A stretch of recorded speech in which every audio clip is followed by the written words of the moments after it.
Hey y'all, what's up? Jamie, that's me here. Listen, I want to talk about the new season of Love After Lockup. Okay, I got to get into that. All right, it's pretty interesting for the most part. So, we definitely got to talk about episode one, and I will be coming to you guys at a later time with episode two. Okay, so we will be reviewing it this season. Okay, now the first couple we're gonna get into is the couple that they started off with right at the top of the episode, and that's Zori and Troy. And I hope I say her name right because I will want to say her name is Zoriah, but I don't know if her nickname is Zori or something. So I'm gonna call her Zori.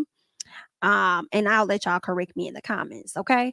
But anywho, Zori, what we learned about Zuri is that she pretty much grew up in a strict household because her parents are both involved in the church. Now, I do believe her dad is a pastor, I think, or she said a bishop, maybe. I think her mom, maybe. But either way, she's been heavily involved in church, okay? Um, and there's that. All right. Now her parents seem to be happy about Troy coming home, though. They really are looking forward to that.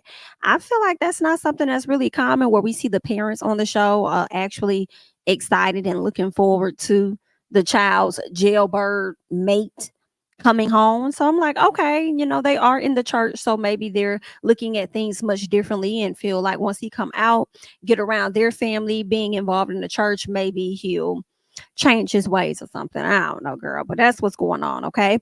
Now they do want him to be involved with the church, but Zori is like, I don't think that's gonna happen. Okay. Me and him have already had this conversation, and what we both agreed on is that we're not gonna do that. Okay. It's just what it is. Now, another thing we learned about Zori actually was married.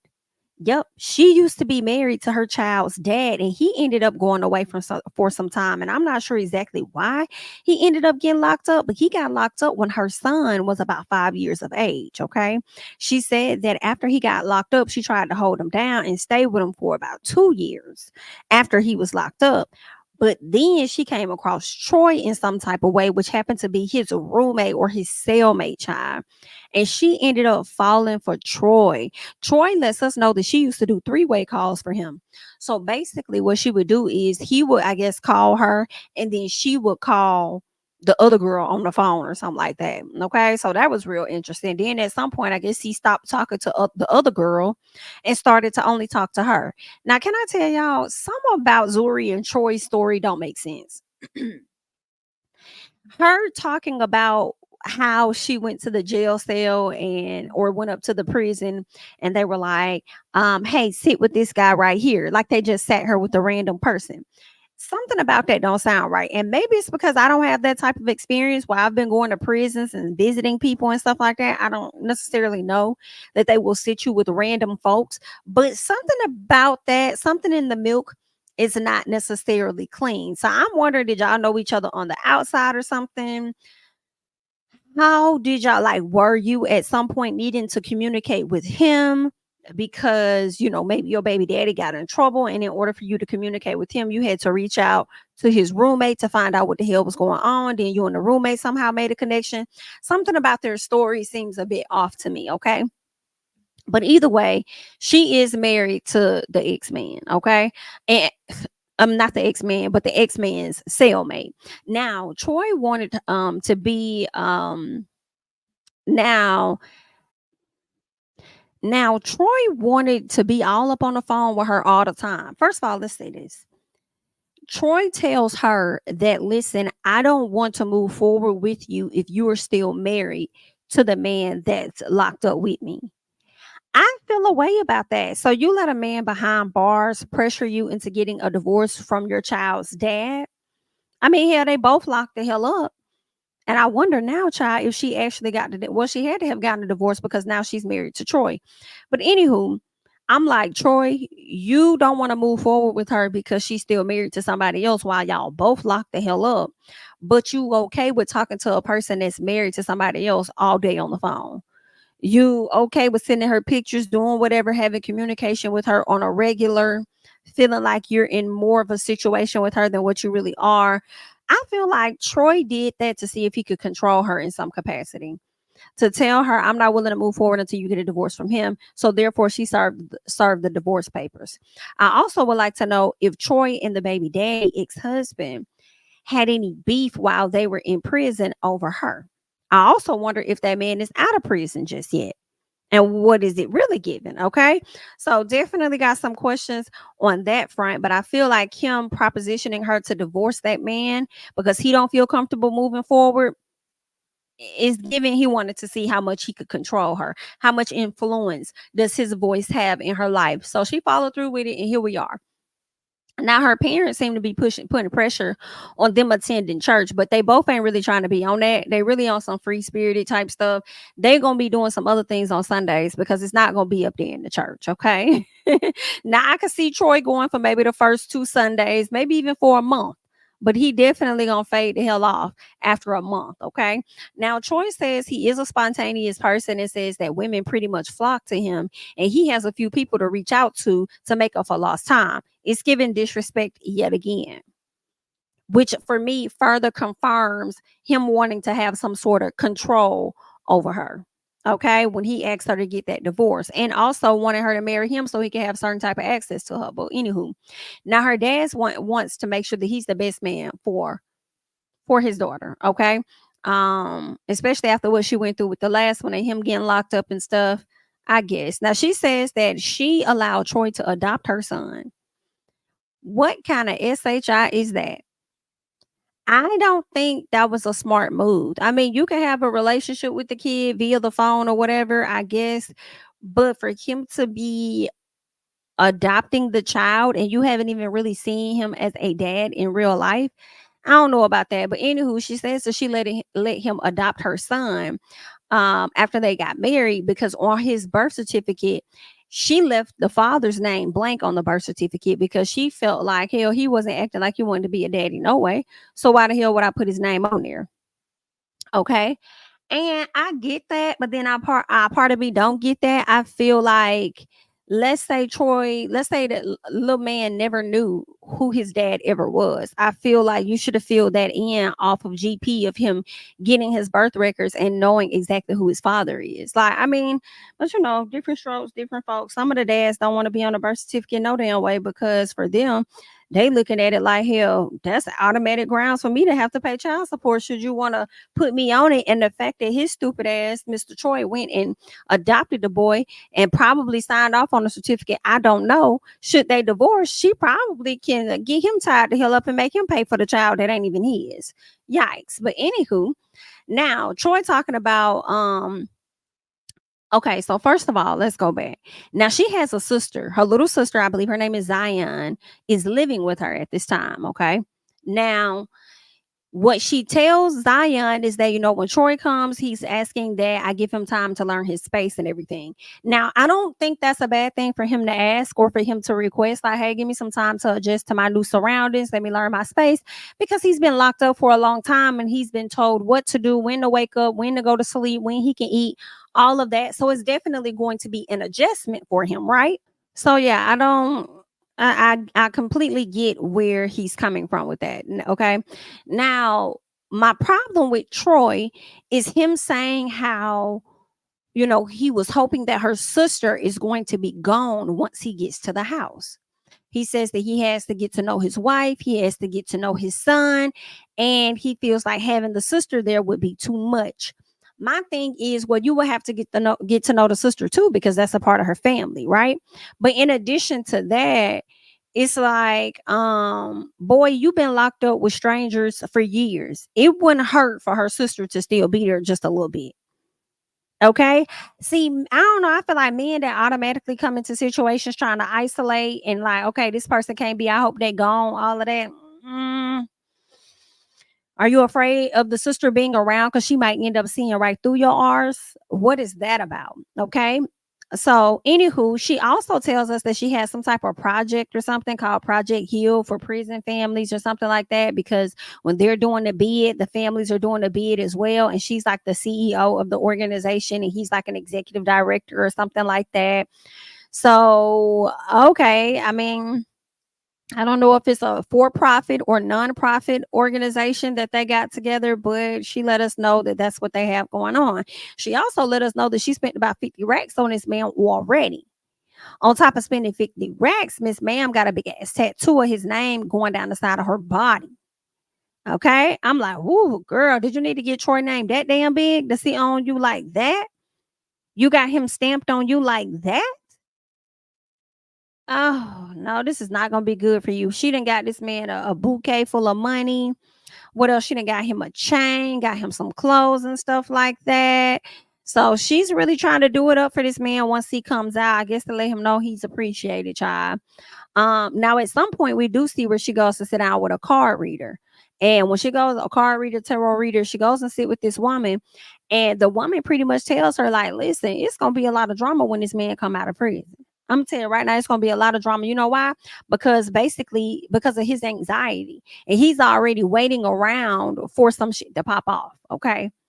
So I'm just letting you know right now. She's like, well, do you see another woman being involved? Could he be doing something? She's like, oh yeah, another woman is involved. It is, she is involved, okay? And she was like, "She's still messing with the baby mama or something?" Because girl, somebody is still in the picture, okay?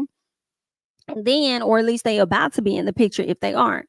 Then she also goes on to say that when it comes to whether or not they're gonna work out in the end, she says, absolutely not. This ain't it. Girl, she try to hug her and console her, but she tells her, listen, baby, not this one, not this time. This right here, this ain't what you want, player. It's not gonna work out. I'm not saying he a bad guy, baby, but listen, he's just not the guy for you. He's not your guy. Baby, she was teary eyed and she was hurt. I know you are, because you got this man so invested in your life. You got this man so invested in your child's life. You got this man adopting your child. You done got a big ass tattoo on the side of your body. Like, you got the whole family invested in Troy, making sure Troy good, this, that, and the other. I wonder. I wonder. It's gonna be interesting to see they whole relationship. And just like the dynamics of the family and everything. Okay. But there's that, child. Let me go ahead and slide over and get into Kim, because Kim is one of the dumbest bitches that I've seen. And girl, I'm not gonna say I've seen ever or in a long time, but she is also added to the list of a stupid ass bitch on this show. Okay. Now, this is Kim. I got to keep a man as whatever her last name is. Okay. What we learned about Kim is that she's been married twice already. All right. She was already with the second husband when she ended up, with the next dude that she was dating. Okay. Well, let me say this. She was already dating the guy that ended up being her husband. She was already dating him and pregnant before she even got a divorce from the first man that she was with. Now she over here dating Joey and she's still married to the second dude. I cannot stand a bitch like this. I really cannot. It really bothers me that y'all don't know how to take the time. Not y'all, but them. Y'all don't know how to take the time to really be with yourself. Like, do you have to have somebody with you all the time? You got to be attached to a man of some sort. Aren't you you ain't realizing that you being attached to them don't mean that it's going to be a great outcome for you, as you have had already two failed ass marriages. This is not third time's the charm. I refuse to believe this is third time's the charm when it comes to Joey. Okay, just stupid as hell. And you over there raising young boys. Oh, she just, I don't know. It's like, girl, her daddy was out there working on the car, helping out, fixing the car and stuff. And it's like, what did you miss in your life that you have to always attach yourself to a man? Like, you just gotta have somebody. Girl, you got them two boys. Okay. Ain't nobody telling you can't hunch and do your thing, get going on about your business. But girl, trying to be locked down and keep marrying folks, that's a lot. Okay. Now, her and Joey have actually known each other since they was in grade school for years. And her dad is kind of concerned about Joey. Like, you sure you want to do this? Because Joey got a rocky past. And I don't trust that. Okay. Now, Joey has actually been locked up for what? Identity theft, larceny. Ain't no telling what else. I think he got like 4 or 5 charges attached to his name for stuff. But Joey said he been in and out of prison, jail for many years. I think since he was about 18 or younger. Right. Now, what she did let us know was that she had when she last linked up with Joey, what did she say? I think they the last time he got out, I think they were together for a little bit. Maybe he was out for about 100 days or something like that, and then next thing you know, he got locked back up. So basically, it's giving Joey can't get right, and it's also been giving Joey don't want to get right. But Kim is gonna just continue to believe the best, see the best in him when everyone else around could only see the worst in him. She gonna continue to see the best and run up behind him. And I don't feel he gonna be any different. Now her dad feels like The last time Joey was at their house, he had a bike to go missing. I don't know if it was like a dirt bike, motorbike, whatever it was, but it went missing. And he really believes that Joey stole it. He said he can't prove because he don't got proof, but intuition is telling him, let me tell you something, sorry, your intuition is right. Joey stole it. I'm sorry. Cause ain't none of your SHI come up missing until Joey came around, baby. It was Joey. Joey stole that shit. Joey about went and traded that shit in somewhere, got the coinage from it, and about went and did some drugs. Child, that's exactly what I believe happened. Daddy, you ain't wrong.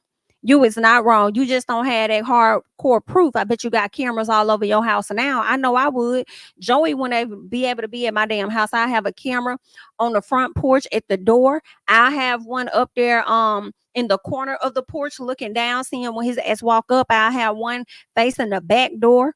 Hello, not only one facing when you coming up to the porch, but one of you standing at my damn doorbell. So we got to get a wide range of everything happening on the porch. Have one on the back porch, have one on the side of the house facing the front of the house, and then having another one on the side in the front but facing the back. I need to get all my whole damn house fucking with Joey and other folks, baby. My whole damn house will have nothing but cameras in it, and probably hidden cameras at that because I don't trust your ass, okay? And I ain't too much got no damn choice because clearly my daughter want to be with your ass, okay? But anywho, but daddy feels like he think that he stole it. He said he's gonna have a conversation with him. I don't think he really gonna talk to him about the bike. He might, but I think he's gonna more so talk to him about his intentions and what he plans to do or what he plans to change as he moves forward in life. Okay. Now another thing we learned about Kim is that she spent about 15 racks on this man. Now Kim, that's not as bad as some people, okay? Because we just finished listening to Zori talk about how she didn't spend 50 racks.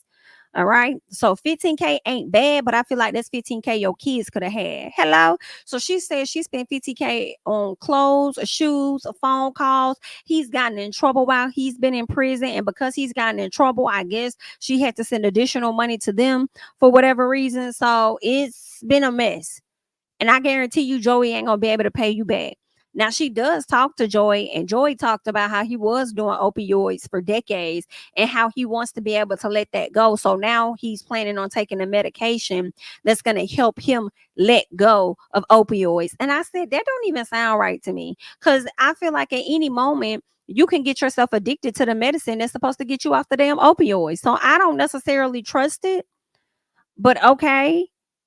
Okay, so I see Joy being right back where he started from, especially when he moves in with Kim. Kim is going to be expecting a family man right out the gate. I don't think it's going to click to her that this man needs to adjust back to being in society. I don't think it's going to click for her that you got two kids, okay, that he's going to have to deal with, and they are a handful. They look to be extremely busy. So I just don't see him, coming back into society, living with you, and be able to operate like everything is so normal. I feel like, girl, you probably gonna drive that man to go down that road of doing it again. Okay. But and again, it's still gonna be his choice if that's something he wants to do. So ultimately it will fall on him. But he will use you and your kids and your family as an excuse. I also feel like Kim is gonna try to hurry up and not only get married to this man, but also get pregnant by him too. I see that as well. All right. What else she lets us know? Kim's still married. And I don't know if Joey knows that she's still married. You would think that he would know this information based on how she operates. But yeah, she's still married, but she ready to marry Joey. So she's gonna be trying to get those divorce papers signed. Okay. But it's a mess, child. It's a mess. I don't like Kim. Kim just all right. So anywho, so her friend Jennifer says that she always goes for the people that are addicts. I say I clock it because I knew something was off. I knew something was. She said something about one of the men she was with was like a drunk or whatever, addicted to alcohol or whatnot. Not sure what the other one had an issue with, but we know Joey got an opioid addiction or what. Girl, I said Jennifer is not here for your. Now Kim says that she hasn't felt loved in 7 years, y'all. In 7 years, I promise you that oldest boy is at least 7. So you haven't felt love in 7 years. How did you go on to marry the other man that you had a baby by that's about 3 years ago, 3 years old? So you haven't felt no love. So I mean, is it what kind of trauma have you dealt with that I'm confusion? Your sons aren't giving you love. I guess you mean a different type of love. You mean that type of love where you hunching on somebody. That's what it's giving y'all. Anyway, Jennifer is, I'm sorry, Kim is a fool. Kim wishes he was her son's dad. So she's trying to get him to talk to the boys as the boys are winding down. He's trying to tell them a little story or whatever the case is. And she, one of the sons, I think, could have called him dad or looking forward to him coming home. And she's like, I wish he was my son's dad. When I was having kids, it should have been with him. And she says if it doesn't work out, it's going to affect her kids because they're invested too. And it's like, stop putting that shit on your kids. It's gonna affect them too. Yeah, you didn't have to get them kids involved in the whole shit you had going on. You know what I'm saying? Like, And then for you to sit up there and say, I wish I would have had my kids by him, as if that was going to change anything. If you would have had children by that man, I don't believe his life was going to change. He was still going to be on the same stuff that he was already on, which is doing drugs and stealing. He was going to go to jail anyway because of jail how he is. Child, anywho, honey. Like, it's going this whole situation gonna be epic fail, and she gonna have egg all over her face. Let's move on. Let's get to Shante and True. So she met him through her stepbrother, and we saw her from the previous season they just dropped, which was Love During Lockup. So True is out, but she met him through her stepbrother who was locked up. Now, the stepbrother Slick tried to tell her about True, but I guess it didn't matter considering the fact that he's untrustworthy himself because he stole from her. So I guess she didn't want to take his word for anything. Okay.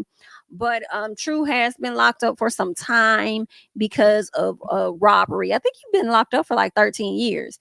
Now, anywho, so let's see. Oh, yeah, another thing. True does not really date black women. Okay, that's another thing. Okay.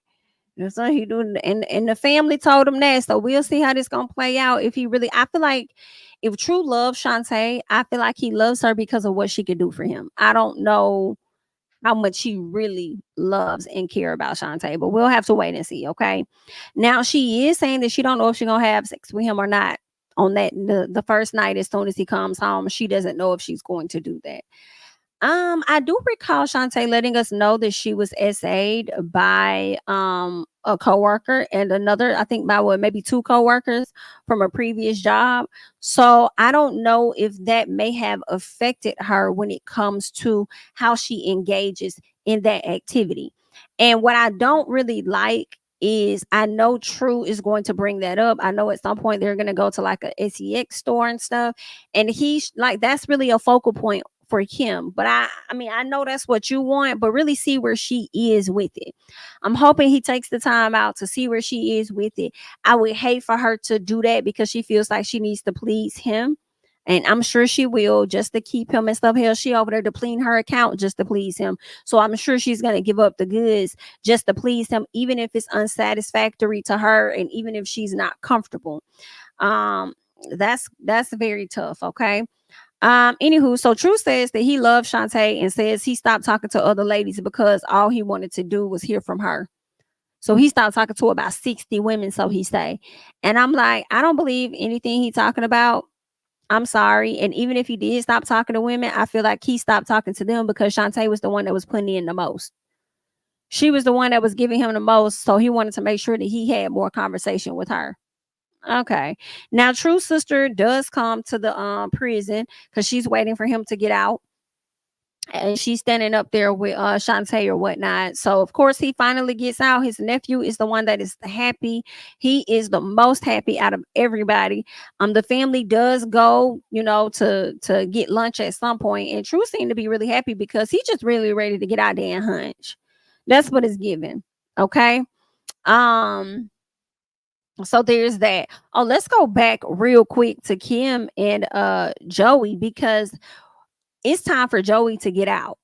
And when Joey gets out, or before he gets out, right, Joey's mom comes over to watch her kids. Okay. So she and Joey are going to end up spending some time together at the cabin. So she gonna take him up there, have some alone time. Now, when she's headed to go pick Joey up, she ends up getting a phone call. So Joey tells her that he got some call from a chick named Ashley that was telling him that, your girl is still out here cheating with such and such as husband or whatever. And I caught her hanging out and hugged up all up on some light skinned man. Okay. Now that is what's being told to him. And he's like, well, who is this? And the person says, your guardian angel, not really trying to tell no tea. Now, although Miss Kim is at some point going to go on and deny it, I wonder if a little piece of it is true. But she's so all in on Joey, maybe not. Maybe it's not true. I know she's gonna deny it, but anywho, child, let's go ahead and move on. Now, Leticia and Keith. Leticia, this another bitch that gets on my nerves, okay, at this moment. Now, Leticia is an accountant and she's also a business owner. Now, her husband, Keith, he while she's working, he does give her a call and tells her, like, listen, it's been a new law and that law has changed. And with that new law, I'm able to get out early. And she was like, okay, how early? He was like, really, any day now, for real. I'm just waiting on them to say the word. So what we learned is that she met him through a friend because one of her friends, I believe, was messing with somebody that was in prison. And she ended up sending some photos of her and Leticia. And somehow he saw the photos or whatever, and they've been in communication ever since. And this is where they are. Okay. Now, what we learned is that they got married after being together for 4 years. And I think they've only been married for 2 years. So they've been together for about 6 years. Okay. Um, so yeah, that's what's going on. Now she is having him, according to what the clip was that we saw, she was about to have this man run her business from prison until I don't know if it was her attorney or her accountant or somebody that told her, listen, you can't do that. So I guess he's not going to be running her business, but I'd be damn if it's a business you done built up from the ground up on your own, and you finna let this man come in and start running things. He gonna run that into the ground. You clown. What the hell? No, get him a little, let him be an office and teach him and let him learn how to be an accountant. But even then, I mean, he might go on to do right business, but I mean, I don't know. He might go on to finesse people and try and steal their money, and then you and him gonna be tied to hell up. Okay, so maybe he can create a whole different business. Maybe he can start a lawn care business or something like that. People don't too much check for your credentials when it comes to, mowing their lawn and stuff. They just ask that you be legit. Okay, as far as you got your truck with your business logo and stuff on there, you're gonna get there when they say you're gonna get there. You got a website where they can pay, or you got some type of systems that are, I don't know, girl. But giving him access to your business, no, ma'am. Okay, and how are you supposed to be a business owner, a businesswoman, but you willing to give a whole man that's in prison full access to your business? Girl, shut the hell up. Okay, while he's in prison, you wanted him to run your business while he was in prison. Now, it does appear that Keith may have a piece of a coin now. Don't get it twisted, because she did say that she took 15K out of his account to buy her ring, her wedding ring. But my question is that 15K he made on his own, or is that 15K you was able to finesse for him because you know how to handle money? Oh, okay. Now we get introduced to her little girls. Okay. Now, one of the daughters' name is Naria. Okay. Now, Naria doesn't have a relationship with Keith at all. And it don't seem like she really got one with her mama too much either. She barely talked to you. Okay. Now the daughter doesn't like that he's in prison. So she like, I don't like, basically she don't like the fact that her mama dating somebody that's in prison. Like, well, out of all these men, you had to go get somebody in prison, really? So even when she tells the girls, because she comes home, she tells the aunt, she's like, oh girl, I got some news, which is his aunt, Keith's aunt, which is interesting because that aunt looks just like her youngest daughter. And I'm like, oh, I thought that was her aunt. Come to find out, that's Keith's aunt. But anywho, she lets him know, like, lets her know, hey, he's getting out any day now. I'm super excited. Everything. Okay. The little daughter is excited. So then she's like, did you tell Naria? She was like, nah, I'm about to go up there and tell her now. So she goes upstairs. She tells, the girls or whatever, because I thought the youngest girl already heard her. But anywho, she goes upstairs, talks to both of the daughters, and lets them know that, hey, he's about to get out and it'll be any day now. What I did not like about this conversation was the entire time she talked about the release of her husband, she didn't even look at Naria. She didn't even look at her oldest daughter. She more so looked at the youngest daughter. That's who she paid attention to. I feel a way about that because she's not the only person that has to be okay with it. That little girl is just she's too young. She's not as fully aware. She just knows she could potentially have a daddy, and she may get the whole picture perfect family as she see on TV or something like that. I don't know. But that's the energy that is given, and the mama just looking at her, and I'm excited too, and just all in that daughter's face. And when she told the whole story, she looked at that daughter. She didn't even made eye contact with Naria. So then she tells Naria, and she asks her how she feels about it, and Naria is just like, I mean, I wasn't expecting it to be so soon. Like, why is it so soon? And she says that she was like, "Oh, well, it's been a new law that's changed, and this, that, and the other, or whatever. So he's gonna come home sooner." That whole scene pissed me off. Now the little girl started crying and like, "Why you crying?" I'm like, "Girl, he ain't even your daddy. Like, what's up?" You know what I'm saying? But she already has this emotional attachment to the man, and she's like, "I want him to come home like right now, like right now." And the mommy's like, "I want him to come home too." It was stupid. Listen, what pissed me off is you need to figure out what the fuck is going on with your oldest child. That's what you need to do. You too busy running up, trying to have this man and this, that, and the other. Your daughter, based on her actions, in my opinion, is crying out for some type of attention. I don't know what could have happened. You know, I don't know what's going on, but that girl barely look at you. She gives you no fucking reaction. She be stale faced, just like she looks so unhappy. She looks miserable. Like you need to take time out and check in on your fucking child. I don't know if it's because she's just in the moment and she's not really seeing the signs or something, but I'm hoping as she's watching this on television, she sees that something is off with your daughter. She just seems so unhappy. I don't know what it is. I don't know if you work too much, she don't get time with you. I don't know what has happened, but you need to check in with that girl while you over there checking in with that nigga. Okay. Anywho, that's what they got going on when it comes to Leticia and this Keith man. But I want her to check on her daughter. All right. And Arthur, I'm not Arthur, but Keith seems like, I mean, I don't know. He say that he hoping that Naria lets her guard down so he can, like, I guess, be a nice person to her or whatever. But I don't know. We'll see how that's gonna play out. I don't know. I don't know what it's gonna take, but I do hope that if he comes out, that he happens to be a nice guy and he's not as bad as I'm painting him out to be. Okay. But y'all let me know y'all thoughts, all right? But I do want to talk about Hope and Arthur, baby, because they a mess. So she drives trucks, right? And she's supporting both of them with the money that she makes from driving these trucks. Okay. Because I hear truck drivers make really good money. So shout out to her. Now, Arthur is getting ready to get out. And what we learned is that they actually met each other like 6 years ago when he was out, but they was only able to spend like 2 months with each other before he got locked back up. Okay. So, they say he got locked back up and he's been locked up for a minute, but I believe they've been together ever since. Now, she says that he was locked up with her boyfriend at the time. I guess that was the first time before he got out. She says that she knew she was going to marry this man from the first time that they talked. Child, and they've been together for the full 6 years since he went back in. Ooh, we guess, honey. Now she do let us know that she wants to be married and she wants to have a luxury wedding. And he said he plans on giving her exactly what it is that she needs because at the end of the day, that's who he wants to be with. So there's that. Now, what else happened? So he's gonna end up living with her. Now I don't know if they're gonna actually live at the house or if they're gonna be living in her truck and she's constantly on the road traveling. I don't know. So that's gonna be interesting too. Now his mom, once they get to the prison, the mama is already there. She's waiting. She's over there waiting outside, like, dang, why did they have to release him to her?